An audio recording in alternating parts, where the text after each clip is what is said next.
পড়াচ্ছিলাম সিক্রোজ। মূলত সিক্রোজের আগের দিন আমরা অনেক কিছু আলোচনা করে নিয়েছি, উইলিয়াম ব্লেক সম্বন্ধে বলেছি, তারপরে সিক্রোজ যে সংস অফ এক্সপিরিয়েন্স থেকে নেওয়া হয়েছে, সেখানে সংস অফ এক্সপিরিয়েন্স কি কি বোঝায় সেগুলো বলেছি, সংস অফ ইনোসেন্স এ কতগুলো পোয়েম আছে সেগুলো বলেছি, সিক্রোজের উল্টো পোয়েমটার নাম দ্য ব্লসমস সেটা বলেছি আগের দিন। অর্থাৎ সিক্রোজ যে পোয়েমটা তার রাইম স্কিম বোঝালাম একটু আগে। তাহলে সিক্রোজ যে পোয়েমটা, তার মানে যদি সংস অফ এক্সপিরিয়েন্স থেকে নেওয়া হয়, তাহলে মানব সমাজের খারাপ দিকটাকে নিশ্চয়ই দেখানো হয়েছে। এটা একটা সাধারণ গল্প, পোয়েমটা একটা খুব সাধারণ ছোট্ট ঘটনা থেকে নেওয়া হয়েছে, যে ঘটনাটার একটা বিস্তারভাবে মানুষ সমাজের সঙ্গে যে কতটা মিল সেটাই সিক্রোজটাতে তিনি দেখিয়েছেন। ঘটনাটা কীরকম বলেছি আগের দিন সম্ভবত, যে ঝড়ের সন্ধ্যাবেলা বা ঝড়ের বিকেলবেলা, ঝড়ের রাত্রেবেলা কি হয়, এক ধরনের পোকা তারা কি করে, তারা গোলাপ গাছের উপরে এসে বসে। গোলাপ তার মানে সে কি করে, ওই পোকাটাকে আশ্রয় দেয়। সে জানে না যে এই পোকাটা কিন্তু অরিজিনালি খুব বিষাক্ত পোকা। সে কি করে, সে ভালোভাবে আলটিমেটলি তাকে আশ্রয় দেয়, পোকাটা সারা রাত থাকে সেখানে। এবং সকালবেলায় ওয়েদার ঠিক হয়ে গেল, সকালবেলায় সে কি করলো, এই গোলাপের উপর থেকে উড়ে চলে গেল। পোকাটা কি হয়, পোকাটা তো উড়ে চলে গেল ঠিকই, কিন্তু পোকার গায়ে কিছু বিষাক্ত বিষ থাকে, যে বিষগুলো ওই গোলাপের পাপড়ির উপরে সে কিন্তু সেই বিষগুলোকে ঢেলে দিয়ে, বা গায়ের উপরে বিষ থাকে সেগুলো গোলাপের পাপড়ির উপরে লেগে যায়, দিয়ে চলে যায়। গোলাপ কিন্তু জানে না যে আমার কি ক্ষতি হয়ে গেল। গোলাপ হচ্ছে আলটিমেটলি কি করছে, গোলাপ ধীরে ধীরে ধীরে ধীরে মারা যায়। অর্থাৎ এই গোলাপটা যখন ওই কীটটা উড়ে গেছে, গোলাপ কিন্তু জানে না যে আমি অসুস্থ হয়ে পড়েছি, আমি মরতে চলেছি, গোলাপ কিন্তু জানে না। এইটা হচ্ছে মূল পোয়েম, যে পোয়েমটা 8টা লাইনে লেখা আছে। আর এই পোয়েমটা মারাত্মকভাবে মানে সিম্বলাইজ করে অনেক জিনিসকে। এই পোকাটা ওয়ার্ম কাদেরকে সিম্বলাইজ করে, এক্সপিরিয়েন্স সমাজকে, মূলত পুরুষ এক্সপিরিয়েন্স সমাজকে। আর গোলাপ কাদেরকে করে, মানে বেসিক্যালি রোজ সিম্বলাইজ কাকে করে, রোজ সিম্বলাইজেস ইনোসেন্স, রোজ সিম্বলাইজেস বিউটি, রোজ সিম্বলাইজেস লাভ। রোজ কাদেরকে সিম্বলাইজ করে, রোজ মূলত তোমাদের এজের মেয়েদেরকে সিম্বলাইজ করে, 16-17 ইয়ার্স অফ এজ, যারা সদ্য বড় হচ্ছ। আমি বলেছিলাম আগের দিন যে তোমাদেরকে হয়তো বেশ কিছু কথা আমাকে বলতে হবে, কিন্তু সেগুলো আমার মনে হয় বলা উচিত টিচারদের। তো সেক্ষেত্রে তোমার রোজ কাদেরকে সিম্বলাইজ করছে, তোমরা হচ্ছে রোজ। এই বয়সে যারা আমার ক্লাস করছো, এই সময় অনেকেই ক্লাস করছো, মূলত তোমরা হচ্ছে রোজ। আর পুরুষ সমাজ যারা এক্সপিরিয়েন্সড, তারা হচ্ছে ওয়ার্ম। শুনতে খারাপ লাগলে এটাই বাস্তব, ঠিক আছে। কিরকম ধরনের, এই ওয়ার্মটা পুরুষ সমাজ এতটাই খারাপ হয়।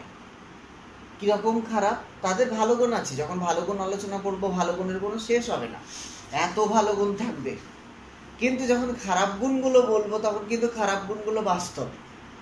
সেই খারাপ গুণগুলোর সঙ্গে ভালো গুণগুলোর মিলিয়ে ফেললে চলবে না। আমি আমার বাড়িতে মা বাবাকে যত্ন করি বলে আমি রাস্তায় মাস্ক পরবো না, এর দুটো কিন্তু ম্যাচ করে না। এটা আমাকে বটতলা মেডিয়াপুরে একটা ছেলে বলেছিল, মাস্ক পরো না। আমরা ভালো কাজ করি না, প্রচুর ভালো কাজ করি, বাড়িতে মা বাবাকে যত্ন করি, সত্যিই করে। তো বাড়িতে মা বাবাকে যত্ন করে মানে সে রাস্তায় মাস্ক পরবে না, দুটোর সঙ্গে ম্যাচ করবে না, দুটো কথা বুঝতে পারছো। মানে একটা খারাপকে অন্য কিছু দিয়ে ঢাকা যায় না। তাহলে পুরুষ সমাজের একটা খারাপ বৈশিষ্ট্য হচ্ছে মারাত্মক, সেটা হচ্ছে অন্যকে ডিসিভ করা, প্রতারণা করা। কিরকম ধরনের, তুমি যখন লক্ষ্য করবে একটা 17 ইয়ার্সের মেয়ে আর একটা 17 ইয়ার্সের ছেলে, মেয়েটা ম্যাচিওর্ড একটু হয়, কিন্তু সেই ম্যাচিউরিটিটা সেভাবে ম্যাচিওর্ড, কিন্তু অরিজিনালি ম্যাচিওর্ড নয়। আলটিমেটলি কি হয়, সে ভাবতে শুরু করে ধীরে ধীরে ধীরে ধীরে আমরা চাই বা না চাই আমাদের এটা বাড়ির কিছুটা দোষ, কিছুটা মানে মারাত্মক।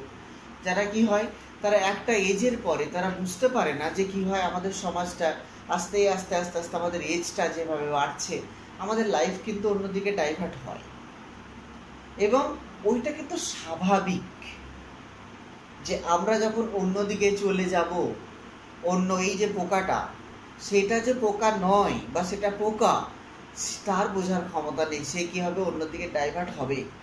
এখানেই সবচেয়ে বড় দোষ হচ্ছে আমাদের সমাজের পরিবারগুলো।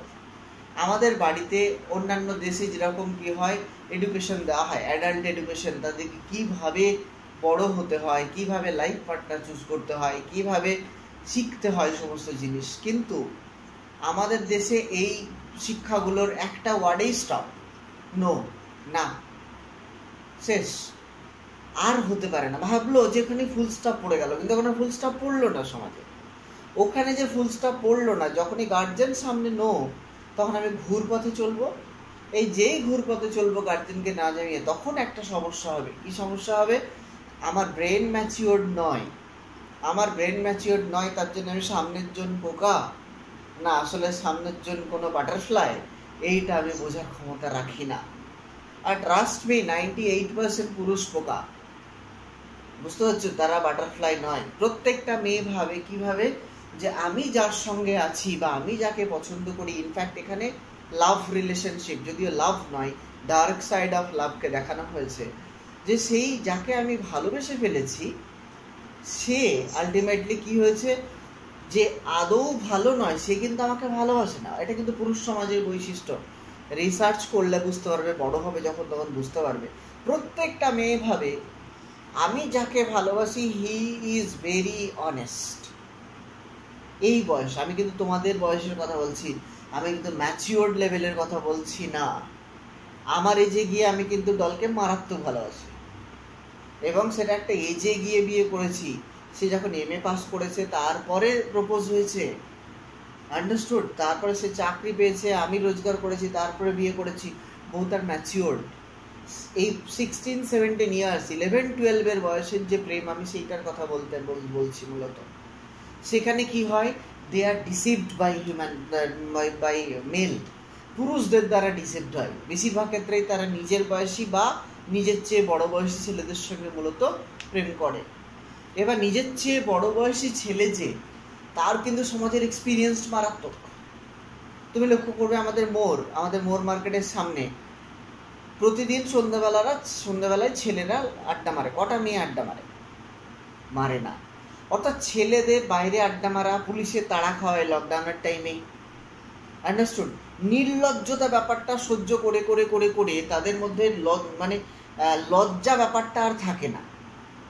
ওই জন্য একটা খারাপ কথা আগে ব্যবহার করা হতো, এবং মেয়েরা জীবনে সহ্য করবে না, থাপ্পড় মেরে যাবে, যে লজ্জা মহিলাদের ভূষণ নয়, লজ্জা সবার ভূষণ হওয়া উচিত, পুরুষ মহিলা সবার। কিন্তু পুরুষরা কি হয়, সমাজের নির্লজ্জতার সম্মুখীন হয়ে হয়ে আলটিমেটলি তারা নির্লজ্জ হয়ে যায়। পুলিশের লাঠি খেলো, তারপর দিন আবার চলে আসে। কতটা লজ্জার বিষয় বুঝো। অর্থাৎ এই যে জায়গাগুলো, হ্যাঁ, 3rd ডিভিশনে পাস করলো, দিয়ে তারপরেও দেখবে তারা দিব্যি পার্টি করে ঘুরে বেড়াচ্ছে। অর্থাৎ সামনে যে বিষয়টাতে আমি লজ্জা পাওয়ার বিষয়, সেটাতে লজ্জা পাই না, এবং এই নির্লজ্জতাটা তাকে কী করে, তাকে নেগেটিভ কাজ করতে সাহায্য করে। একটা মেয়ে, তার কাছে কিন্তু লজ্জা অনেক বেশি কাজ করে, কারণ সে ভালো। এই ভালো মেন্টালিটির জন্য তার এক্সপিরিয়েন্স কম হয় ইন দ্য সেন্স, সে তো সমাজে বেরোচ্ছে না, সেইটা কম বেরোয়, সেইটা বন্ধুদের সঙ্গে কম বেরোয়, সে বাড়ির বাইরে বেরোয় না, মা বাবা বের হতে দেয় না। এই জিনিসগুলোর জন্য গ্র্যাজুয়ালি তার মধ্যে সমাজের যে খারাপ দিক, সেই খারাপ দিকগুলো তার কম জানা থাকে। পুরুষরা কি করে, পুরুষদের এক্সপিরিয়েন্স প্রচুর এক্সপিরিয়েন্স হওয়ার কারণে তারা কি হয়, তারা একসঙ্গে, আগে বলা হতো কিছু খারাপ কথা মেয়েদের জন্য ব্যবহার করা সব সময়, যে মেয়েদের কতগুলো, সেই এটা বলে না যে কতগুলো রূপ আছে, সেগুলো কেউ বোঝা যায় না, অনেক রকম চলা কলা নাকি সব বলে। বাট এই কথাগুলো সত্যি নয়, এই কথাগুলো পুরুষদের ক্ষেত্রে প্রযোজ্য। একটা পুরুষ, খারাপ সেন্সে নিও না প্লিজ, তোমরা বড় হয়ে গেছে, বড় হিসাবে বলছি, একটা পুরুষ তাকে অ্যাট এ টাইম যদি 5টা মেয়ে প্রপোজ করে তো সে 5টা মেয়েকেই হ্যাঁ বলবে, ট্রাস্ট মি। আন্ডারস্টুড? সে যদি বুঝতে পারে যে তার সঙ্গে ট্রিক করা হচ্ছে, কেউ একজন ট্রাই করে ট্রিক করছে, তখন সে না বলবে একমাত্র। আদারওয়াইজ তাকে যদি ইন্ডিভিজুয়ালি 5 জায়গা থেকে 5জন প্রপোজ করে, সে 5টাকেই হ্যাঁ বলবে। একটা মেয়ে কিন্তু সেটা সাধারণত করবে না। এখানেই পার্থক্য। তার কারণ ওই পুরুষটা কিন্তু ওই মেয়েটাকে ভালোবাসে না, ওই পুরুষটার উদ্দেশ্যটা আলাদা। একটা ছেলের উদ্দেশ্য আলাদা হয়, একটা মেয়ের উদ্দেশ্য আলাদা হয়। মেয়েটা ভাবে আমি যাকে ভালোবাসছি সে জেনুইন লাভার, কিন্তু ছেলেটা জানে সে কীরকম।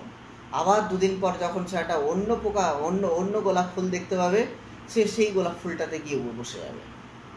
এইটা হচ্ছে পুরুষ মানুষ। অ্যাট এ টাইম 3জন 4জনকে সে আলটিমেটলি গার্লফ্রেন্ড বানিয়ে রেখেছে, অথচ সবাই জানে যে আমিই একমাত্র আছি। এইটা হচ্ছে মূল সিক্রেটস। কিন্তু শুধুমাত্র কেউ আমাকে প্রতারণা করলো, করতেই পারে। এই জিনিসটা তো আর আমরা 50 বছর পিছিয়ে নিই যার জন্য আমরা মারা যাবো এতে। তাহলে এতে শিখ কোথায় চলে এলো? অসুস্থ কেন হয়ে যাবো? বা এতে ঠিক আছে সে লাথি মেরে ফেলে দেবো তাকে যখন পরে বুঝতে পারবো। কিন্তু ব্যাপারটা ওরকম নয়। ব্যাপারটা হচ্ছে মেয়েটা যেহেতু ছেলেটাকে খুব খুব খুব ভালোবাসে, গ্র্যাজুয়ালি কি হয়, লাভে ধীরে ধীরে, if the love is fair. আমরা যখন অন্য আর একটা পোয়েম পড়বো, সেখানে কিন্তু মিটিং অ্যাট নাইট পড়বো, যখন মিটিং অ্যাট নাইটে একটা লাভ দেখানো হয়েছে, যে লাভটা হচ্ছে প্লেটোনিক লাভ, যে লাভটা 100% is there from both side, দুই দিক থেকে 100% লাভ, ম্যাচিওর্ড অবস্থায়। তারা তখন 30 বছর প্লাস বয়স তাদের।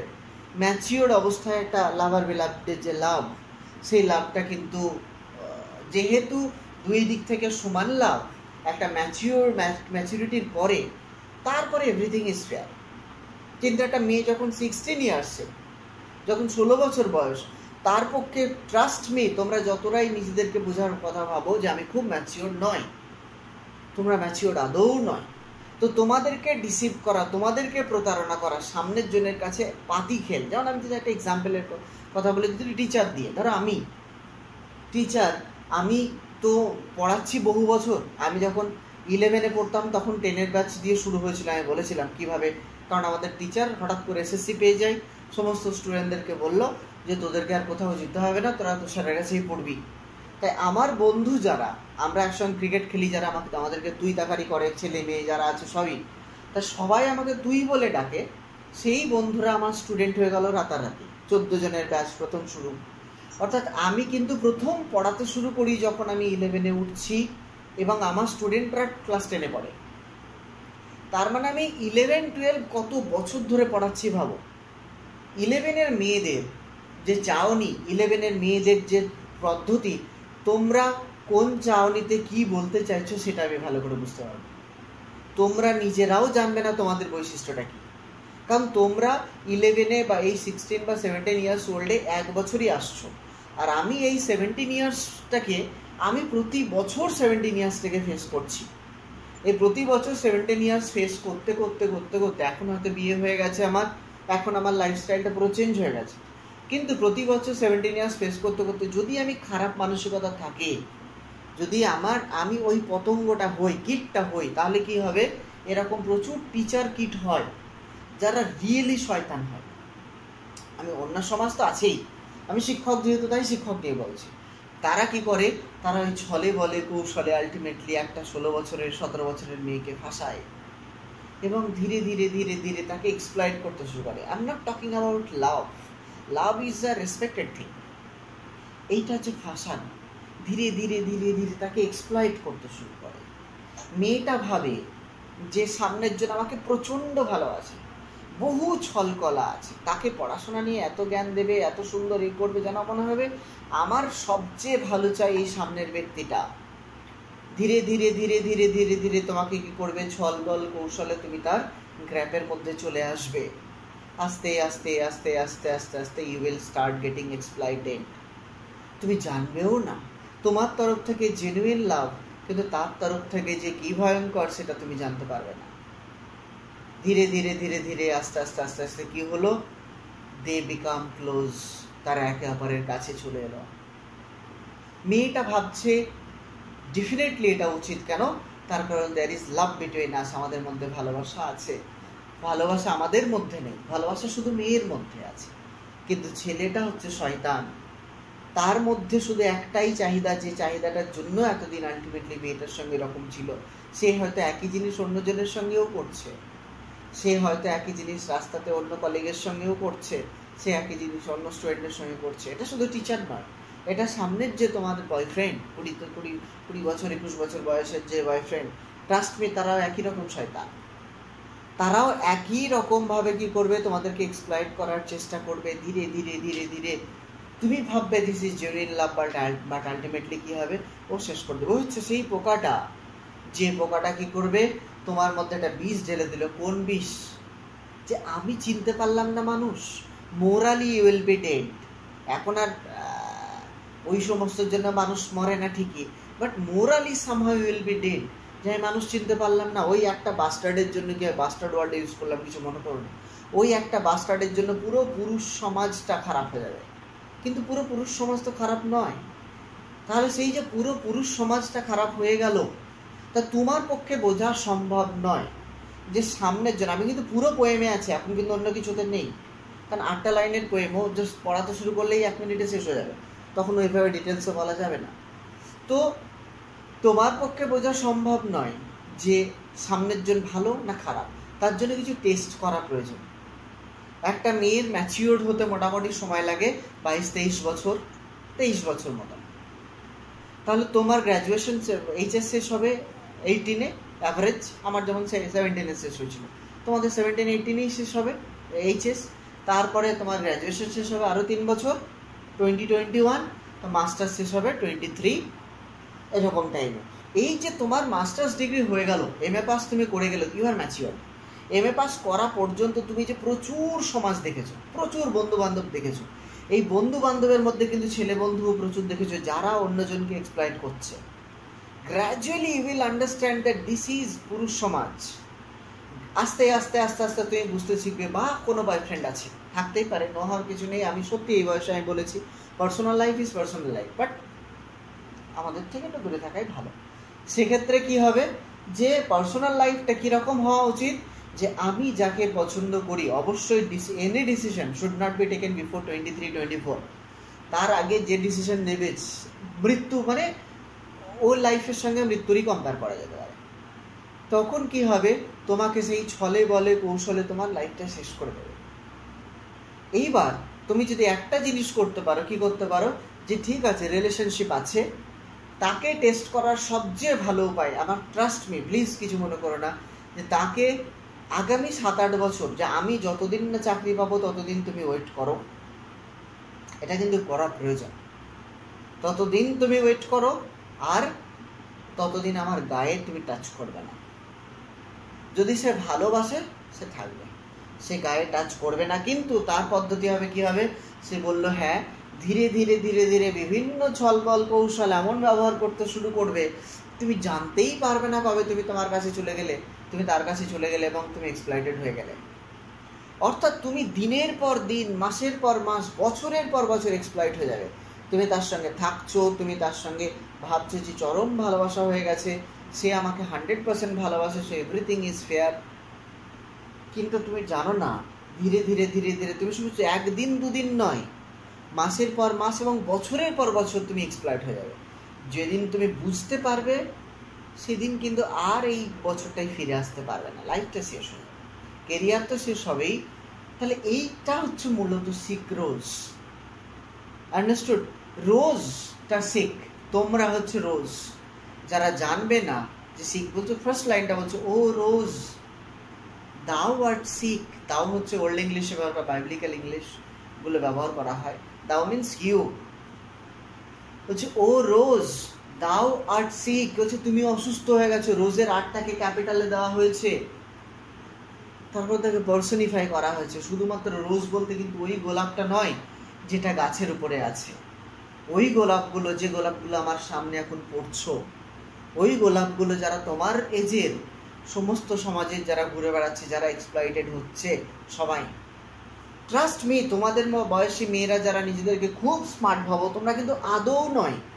তোমাদের সামনে ওই যে ছেলেগুলো যাদের কথা বললাম তারা 100 টাইমস স্মার্টার দেন ইউ। তোমাকে কি করে চিট করতে হয় সে তাদের কাছে মানে বাঁয়ে হাতের খেল। আন্ডারস্টুড? এইটা হয়তো তোমরা ভাবতে পারছো না, তোমরা নিজেদেরকে ভাবছো চরম স্মার্ট, তো তোমাদের চেয়ে 100 গুণ বেশি স্মার্ট এবং শয়তান। স্মার্ট বলতে এখানে শয়তান স্মার্ট। তাই নিজেদেরকে ভেবো না আমি মডার্ন হয়ে গেছি। মডার্ন হওয়া ইজ ভেরি গুড থিং, কিন্তু মডার্ন হওয়া আর মানে বুদ্ধিটাকে বাড়িতে কোনো এক জায়গায় বন্ধ করে রেখে এসে নিজেকে শো অফ করা দুটো এক জিনিস নয়। বুদ্ধিটাকে সামনে রেখে কাজ করতে হবে। এই জায়গাগুলোতে মাথায় রাখবে, কারণ ছেলে সমাজ কিন্তু ভালো নয়। তারা তোমাকে একদিন এমন লাথি মারবে যে তুমি আর উঠতে পারবে না জীবনে কোনোদিন। তা হচ্ছে ও রোজ দাওয়াত শিখ বলছে, ও রোজ তুমি অসুস্থ হয়ে গেছো। তার মানে কি? নিশ্চয়ই রোজটাও জানে না যে আমি অসুস্থ হয়ে গেছি। আমি কি বললাম? তোমরা দিনের পর দিন, মাসের পর মাস, বছরের পর বছর এক্সপ্লয়েট হতে থাকবে। তোমরা জানবেও না যে কবে আমরা এক্সপ্লয়েটেড হয়ে গেছি। তাই বলছে দাওয়াত শিখ, পোয়েট বলে দিচ্ছেন যে তুমি অসুস্থ। রোজ এখনো জানে না যে আমি অসুস্থ হয়ে গেছি। কোনো সমস্যা আছে বুঝতে? এটা ফার্স্ট লাইন। কিসের দ্বারা অসুস্থ হয়ে গেছো? The invisible word that flies in the night. এইবার বলছে কে তোমাকে অসুস্থ করেছে? এই অসুস্থ হওয়াটা কিন্তু মেন্টালি এবং morally exploited, mentally and physically exploited. একেবারে ফিজিক্যাল ওয়ার্ডটা ইউজ করছি কারণ এই পোয়েমটা পুরোপুরি ফিজিক্যালি। আমি তার জন্য তোমাদেরকে দেখো, তোমরা ছোটো ছোটো এখন 16-17 ইয়ার্স ওল্ড, তোমাদের ক্ষেত্রে কিন্তু ফিজিক্যালি ওয়ার্ডটা ধীরে ধীরে আসতে হচ্ছে। তার কারণ তোমাদেরকে ফিজিক্যালি এক্সপ্লয়েট করার জন্যই শয়তানরা কিন্তু থাকবে। তাই বলছে কি অ্যান ইনভিজিবল ওয়ার্ম, একটা অদৃশ্য পোকা, যে গল্পটা আমি তোমাদেরকে বললাম originally, that flies in the night, যেটা রাত্রেবেলায় আসে। অরিজিনাল পোয়েমের মানে কোন ঘটনা থেকে মানুষের সঙ্গে কম্পেয়ার করা হয়েছে সেটা বলেছি। একটা অদৃশ্য পোকা যেটা রাত্রিবেলায় আসে। এই যে নেগেটিভ কথাগুলো, ইনভিজিবল ওয়ার্ম, এই ওয়ার্মটা কাকে, ইটস আ মেটাফোর, কাকে সিগনিফাই করছে? দোজ মেল ওয়ার্ল্ড যারা কি করে মহিলাদেরকে আলটিমেটলি এক্সপ্লয়েট করে, এক্সপিরিয়েন্সড। তার মানে ওয়ার্ম কাকে রিপ্রেজেন্ট করছে? দ্য এক্সপিরিয়েন্সড সমাজ, যারা ইনোসেন্সকে এক্সপ্লয়েট করে। বলছে সেই ইনভিজিবল ওয়ার্ম তারা কি করে? That flies in the night, যেটা রাত্রিবেলায় আসে। ইনভিজিবল কেন? এটা শুধুমাত্র রাত্রিবেলায় আসে বলে ইনভিজিবল তা নয়, কিন্তু ইটস ইন্টেনশন ইজ ইনভিজিবল, এর উদ্দেশ্যটা ইনভিজিবল। তুমি জানতেও পারো না যে তার আসল উদ্দেশ্যটা কি। আসল উদ্দেশ্য অন্য কিছু। সে কিন্তু এক্সপিরিয়েন্সড, সে কিন্তু জানে ছলবল কলা কৌশল কি জিনিস। যে সামনের যে ইনোসেন্ট তাকে কিন্তু এক্সপ্লয়েট করা অনেক সহজ। তো সে কি করলো? That flies in the night, যেটা রাত্রেবেলায় আসে। আসল ঘটনা ওই ঝড় জলের রাত্রেবেলাতেই পোকাগুলো সে আশ্রয় নেয়। এখানে রাত্রেবেলায় আসে মানে এখানে রাত্রি বোঝানো হয়েছে two fulfil it's dark purpose. তার ডার্ক পারপাসটাকে ফুলফিল করার জন্য, যাতে লোকচক্ষুর আড়ালে। লোকচক্ষুর আড়ালে কেন?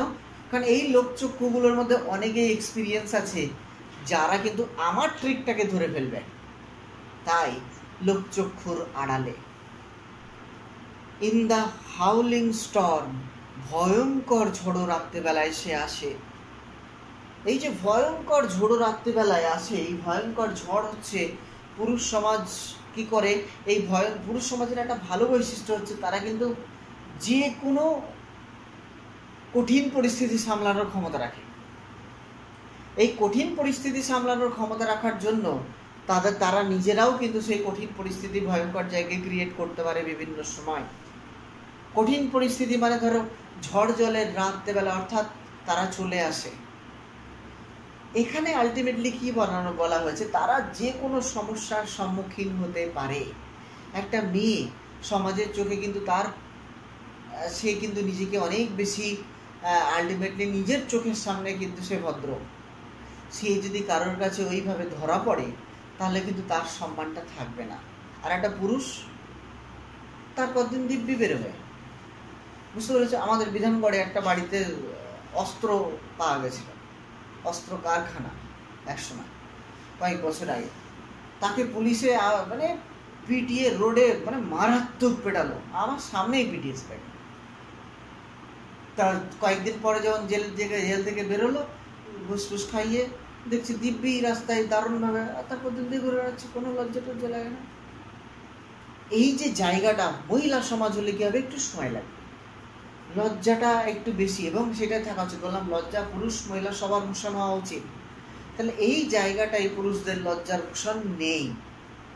তাহলে যেহেতু লজ্জার ভূষণ নেই, লজ্জার ভূষণ থাকলে পানের পিক ফেলে, লজ্জার ভূষণ থাকলে লোক সমাজে সিগারেট খায়, লজ্জার ভূষণ থাকলে ওইভাবে ড্রিঙ্ক করে, না লজ্জার ভূষণ থাকলে আরো খারাপ কাজগুলো করে।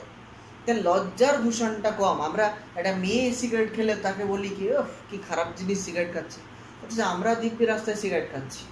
দেখতে খারাপ হলে দুটোই হওয়া উচিত খারাপ, কারণ ওটা খারাপ জিনিস।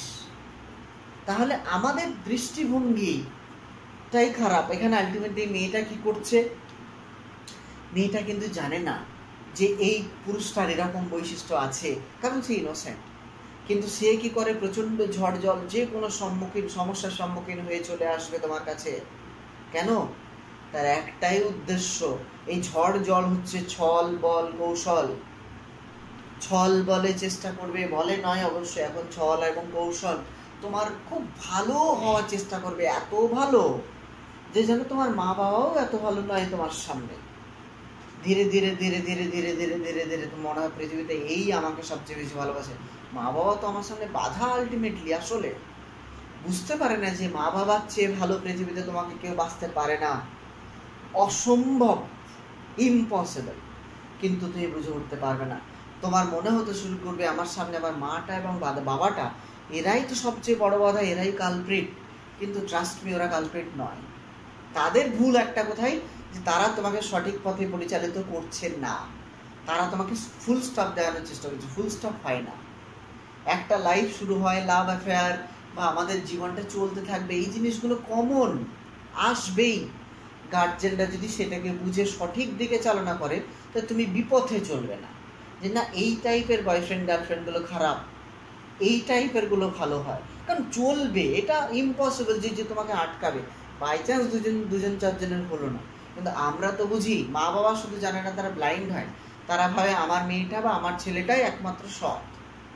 এটা মিথ্যে কথা। সৎ ইন দ্য সেন্স আমি বলছি, তারা ভাবে যে তারা প্রেম করে না, ইনোসেন্ট, কিন্তু করে বা করলে মানে আমাদের উচিত যে তাদেরকে সঠিক পথে চালিত করা, যাতে তারা বুঝতে পারে সমাজের কোনটা ভালো দিক এবং কোনটা খারাপ দিক। I should not take any wrong decision, আমার কোনো ভুল ডিসিশন নেওয়া উচিত নয়।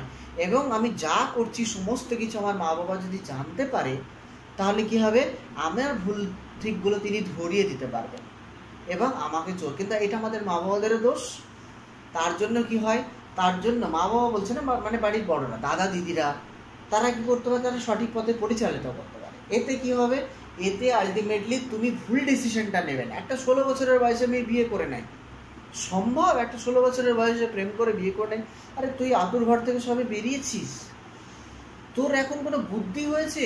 2-4 বছর পরে সেই ছেলেটা আবার অন্যজনের সঙ্গে প্রেম করবে বিয়ের পরে, তুই জানতেও পারবি না। তোকে বাড়িতে ঘরের মধ্যে একদম একটা মানে কাপড়ে পরিয়ে বাড়ির মধ্যে রেখে দেবে, সারাদিন তুই রান্না করবি আর বাচ্চা সামলাবি, আর আলটিমেটলি সে বাইরে ফুর্তি করবে। সমাজ এটা হবে। আলটিমেটলি এই যে ভয়ঙ্কর বাজে বিষয়। কিন্তু যদি তুমি ম্যাচিওর অবস্থায় গিয়ে ডিসিশন নাও, 26, 27, 28, 30 বছর বয়সে গিয়ে ডিসিশন নাও, তখন জীবনে তুমি দাঁড়িয়ে গেছো, একটা ব্যাপক প্রফেসর হয়ে গেছো, ভালো ডাক্তার হয়ে গেছো, ভালো ইঞ্জিনিয়ার হয়ে গেছো, তখন তুমি লাইফের ডিসিশন বুঝতে পারবে যে কোন লেভেলে উড়বে সারা পৃথিবীতে। এখন উড়নচণ্ডীর মতন না উড়ে তখন ফ্লাইটে করে সারা পৃথিবীতে উঠতে ব্যাপকই লাগবে। তো ওরা টাইমে উড়বো, প্রথমেই ম্যাচিওর ভেবে উঠতে শুরু করো না, কারণ তুমি ম্যাচিওর নয়। তোমাকে যেই এই উঠতে দেখবে, তখন তারা বুঝতে পারবে আরে এ তো বুদ্ধিহীন, এ বাড়িতে বুদ্ধি রেখে এসছে, একে এক্সপ্লয়েট করা সবচেয়ে সহজ হবে। যারা বেশি উঠবে তাদেরকে এক্সপ্লয়েট করা সবচেয়ে সহজ, কারণ তারা বুদ্ধিহীন, নির্বুদ্ধি। আর পুরুষ সমাজ বোঝে যে এইগুলোকে ভালো করে ক্যাপচার করা যাবে। কি করবে? হ্যাজ ফাউন্ড আউট দাই বেড। সে তোমার একেবারে অরিজিনাল কথাটা বলে দিয়েছে, সে তোমার বেড খুঁজে নেয়। তার উদ্দেশ্য টু এক্সপ্লয়েট ইউ ফিজিক্যালি তোমাকে এক্সপ্লয়েট করা হচ্ছে তার আসল উদ্দেশ্য। এবং সে ছলে বলে কৌশলে ধীরে ধীরে ধীরে ধীরে সে কি করে তোমার কাছে এসে পৌঁছে যায়।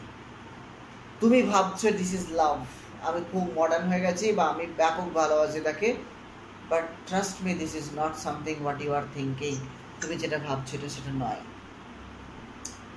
অফ ক্রিমসন জয়, দুটো সেন্টেন্স একেবারেই ম্যাচ করছে না, দুটো লাইন। হ্যাজ ফাউন্ড আউট দাই বেড অফ ক্রিমসন জয়, সে কি করে তোমার বেড খুঁজে নেয়। অফ ক্রিমসন জয় 11-এর স্টুডেন্টদেরকে বলতে আমার একটু লজ্জা লাগে, কিন্তু যতটুকু কম বললে হয় এই ওয়ার্ডগুলো বলতে হয়। Crimson refers to the physical pleasure. 11-এ দেওয়া হয়েছে, তার মানে নিশ্চয়ই 11-এর স্টুডেন্টদেরকে বলতে হবে।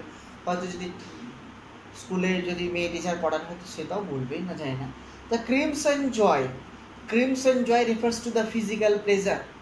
আমি প্লেজার ওয়ার্ডটা ইউজ করলাম, তার মানে ডেফিনেটলি এই ফিজিক্যালি মিলন হওয়ার সময় তার মানে কি হয়, definitely pledges the girl, it pledges the man. তার মানে তার জন্য ক্রিমসন ওয়ার্ডটা ব্যবহার। ক্রিমসন ইজ বেসিক্যালি প্রচণ্ড গাঢ় লাল। ক্রিমসন গোলাপের যে রং, রক্তের যে রং, এই গাঢ় লালটাকে ক্রিমসন বলা হয়। এখানে ক্রিমসন জয় বলতে বোঝানো হয়েছে এক্সট্রিম ডিজায়ারের ফলে যে ফিজিক্যালি যে লাভ সেটাকে বলা হয়েছে। অর্থাৎ ছেলেটা কি করে, ছেলেটা ধীরে ধীরে ধীরে ধীরে তার পৌঁছে যায় তার কাছে। অফ ক্রিমসন জয় অর্থাৎ তার মানে কি হয়, they have become physical right now. আমি তোমাদেরকে ছোট হিসাবে একটা জিনিস তোমাদেরকে বারবার বলেছিলাম যে একটা জিনিস মাথায় রাখবে প্লিজ, বিফোর মাস্টার্স ডিগ্রির আগে কাউকে নিজের গায়ে হাত দিতে দেবে না। তাহলে বুঝতে পারবে ম্যাচুরিটিটা আস্তে আস্তে আস্তে আস্তে চলে আসবে। তুই যদি আমাকে ভালোবাসিস মাস্টার্স অব্দি ওয়েট করে যা, তাহলে আমি বুঝতে পারবো যে হ্যাঁ তুই ভালো, তার আগে নয়। তো সেখানে আলটিমেটলি তাহলে কি হলো, সে ফিজিক্যালি এক্সপ্লয়েট করার জন্য এবং তোমাকে ক্রিমসন জয় ওয়ার্ডটা ব্যবহার করা হলো। কেন? তার কারণ এইটা তো ultimately the girl is also getting pleasure. মেয়েটাও কিন্তু তার ভালো লাগছে। কেন ভালো লাগছে? Because the girl is thinking that this has come from pure love, এটা পিওর লাভ থেকে এসছে। বোথ আর টুগেদার, দুজনে একসঙ্গে আছে। মেয়েটার তরফ থেকে এক চিন্তা ভাবনা, ছেলেটার তরফ থেকে এক চিন্তা ভাবনা। মেয়েটা ভাবছে দিস ইজ পিওর লাভ, আর ছেলেটা জানে, ছেলেটা যে পোকা সে ছেলেটা জানে। আবার অন্য দিন যখন অন্যজনকে সুযোগ পাবে আবার তার কাছে একইভাবে চলে যাবে। এইটা হচ্ছে আলটিমেটলি ছেলে সমাজ, পুরুষ সমাজ। এবার তোমরা ভাবতে পারো না আমার যার সঙ্গে আছে প্রেম সেই একমাত্র ভালো, সে এরকম নয়, তার মানে তুমি 100% গাধা। আন্ডারস্টুড?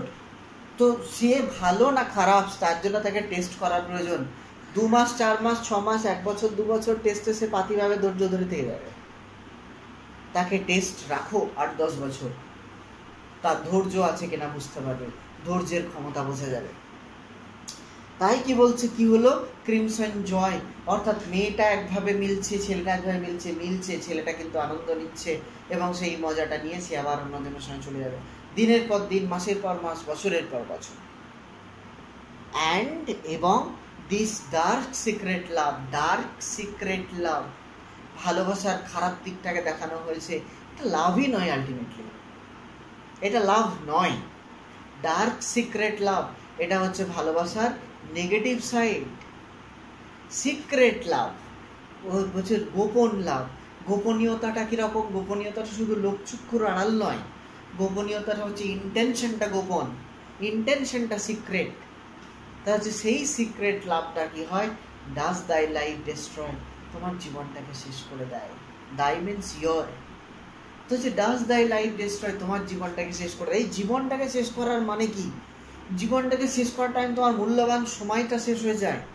তুমি morally you will be a dead person. এখন ফিজিক্যালি কেউ মরে না, তার জন্য অবশ্যই ঠিক, কেন মরতে যাবে? একটা বাস্টার্ডের জন্য আমি মরবো কেন?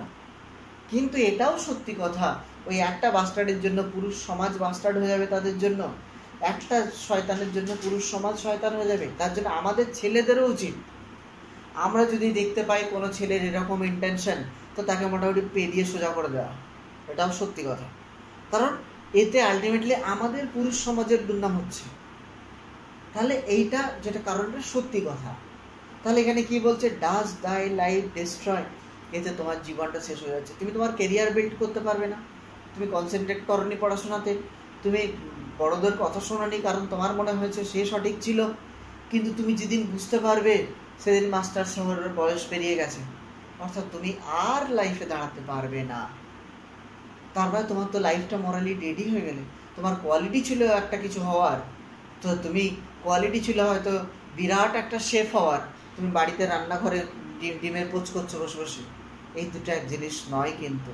কোলে একটা বাচ্চা নিয়ে ডিমের পোচ করছো আর তুমি তাজ হোটেলে বিরাট বড় একটা শেফ হতে, দুটো এক জিনিস নয়। এটা লাইফ ডিস্ট্রয় হয়ে যাওয়ারই সময়।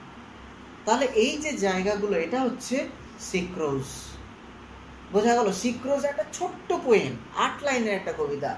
8 লাইনও শুধু নয়, লাইনগুলোও ছোট ছোট, 3-4টে করে ওয়ার্ড হার্ডলি, কিন্তু সেখানে এত বড় একটা মিনিং এত সুন্দরভাবে এক্সপ্রেস করেছে যাতে আদৌ মনে হচ্ছে না যে পোয়েমটা তিনি কম লিখেছেন। কারো কোনো ডাউট আছে বুঝতে? অনলাইনে অফলাইনে যারা আছো